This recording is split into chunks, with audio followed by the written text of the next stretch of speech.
মা যখন মেয়ের কাছে টাকা চায়, এমা না 500টা টাকা দে তো, পাশের বাড়ির কাকিমা না খুব ভালো ভালো শাড়ি এনেছে, একখান নেব, আমার বাড়িতে পরা শাড়িগুলো সব ছিঁড়ে গেছে। মাসের শেষ, এখন কোনো টাকা হবে না, তাছাড়া তোমাকে তো ইনকাম করতে হয় না, তুমি কি করে বুঝবে? করো তো বাসন মাজা আর কাপড় কাচা, টাকা কি গাছে ফলে? বুঝেছি, তুই চা খাবি? না, যাও এখন। বল।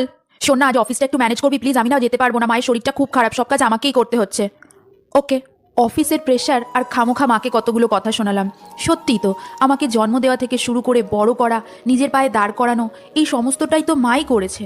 আমার ছোট থেকে ছোট প্রয়োজন মুখে বলার আগেই মা বুঝে নিয়েছে। কত শরীর খারাপের রাত জেগেছে, নিজের সব কষ্ট সব চাওয়া বিসর্জন দিয়ে আমার কথা ভেবেছে। আর আমি মাকে এভাবে বললাম? মা ছাড়া তো সত্যিই আমার অস্তিত্ব নেই, তাই না? সরি মা, আমি তোমার জন্য 4টে শাড়ি এনে দেবো। আমি তো ভুলেই গেছিলাম, আমি তো তুমিই বলো।